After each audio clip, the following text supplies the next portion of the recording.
Welcome to my channel, J.R. Nephew. Subscribe now. এই যে আমাদের প্রধানমন্ত্রী জানাজার নামাজে সূরা ফাতিহা পড়ে নাই কেন? ফিতনা শুরু করে দিয়েছে বলে জানাজাই হয় না। এটা অনলাইন ফিতনা। কি শুনেন নাই? কইছে জানাজার নামাজে সূরা ফাতিহা পড়ে নাই এজন্য নাকি জানাজাই হয় নাই। এটা আরো বড় ফিতনা। তাহলে জানাজা পর্যন্ত ফিতনা চলে গেছে। ফিতনার কোনো শেষ নাই। কোরআন বলছে আল ফিতনাতু আশাদ্দু মিনাল কাতল। ফিতনা হলো সমাজের মধ্যে সবচেয়ে বড় হত্যাকারীর চেয়ে অপরাধ হলো ফিতনা সৃষ্টি করা। আল ফিতনাতু আকবারু মিনাল কাতল। কখনো কখনো বলছেন কতলের চেয়েও, হত্যা করার চেয়েও জঘন্যতম একেবারে খতরনাক বিষয় হলো ফিতনা। কি নাম বলেন? আরো জোরে, আরো জোরে, সবার মুখে। আমার নবী বলেন সুনানে আবি দাউদের 4958 নম্বর হাদিস, আবু হুরায়রা হাদিসটি বর্ণনা করেছেন। আল্লাহর হাবিব বলেন, হাদিসটি সহিহ মুসলিমে আছে, বাদিরু বিল আমালিস সালিহা, তোমরা বেশি বেশি করে নেক আমল করো। সুবহানাল্লাহ বলেন। ফিতানান কা মুসলিমিল লাইল, এটা সিরাতের আদর্শ।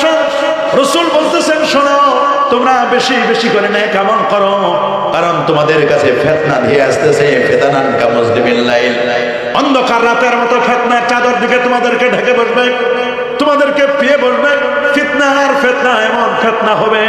আল্লাহ নবী বলেন ইসবিহু মুসলিমান ওয়া ইউমসি কাফিরা, সকালে যে লোকটা মুসলমান, এই লোকটা বিকেল বেলা সন্ধ্যায় কাফের। ওয়া ইউমসি মুমিনান, সন্ধ্যায় যে লোকটা মুমিন। ওয়া ইসবিহু কাফিরা, সকালে লোকটা আবার বেঈমান হয়ে যাবে। আল্লাহ নবী বলেন সকালে মুসলমান, বিকালে কাফের। আবার বিকালে মুসলমান, বিকালে মুসলমান, আবার সকালে লোকটি কাফের। কেন? এর অর্থ হলো মানুষ তাড়াতাড়ি পরিবর্তন হয়ে যাবে, ইমান হারা হয়ে যাবে, মানুষের ইমান গুলো কচু পাতার পানির মতো হয়ে যাবে।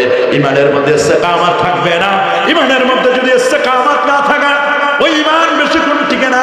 আর যাদের ইমানের ইস্তেকামাত আছে, মনে রাখবেন, ইমানের মধ্যে যাদের ইস্তেকামাত আছে, আমার আল্লাহ বলে দিয়েছেন, ইমানের মধ্যে যাদের ইস্তেকামাত আছে তারা দুনিয়ায় বসে জান্নাতের সুসংবাদ পাবে।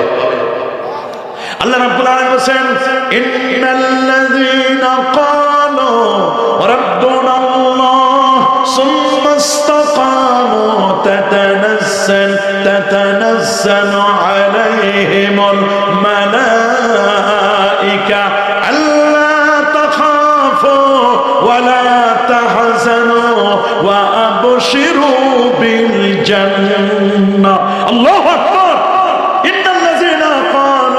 নিশ্চয় যারা বলে রব্বনা, আমাদের রব হচ্ছেন আল্লাহ, বলেন আমাদের রব কে? আরো যারা বলেন আমাদের রব কে? ইন্নাল্লাযীনা ক্বালু রাব্বুনা আল্লাহ, নিশ্চয় যারা বলবে আমাদের রব হচ্ছেন আল্লাহ, সুম্মা ইসতাকামু, এরপরে ইস্তেকামত থাকবে। আল্লাহ বলেন ইমানের পর যদি ইস্তেকামত থাকে, যদি 50,000 টাকার বান্ডিল দেয়, আমরা তো লোভ সামলাইতে পারি না, খ্রিস্টান হয়ে যায়। কি হয়ে যায়?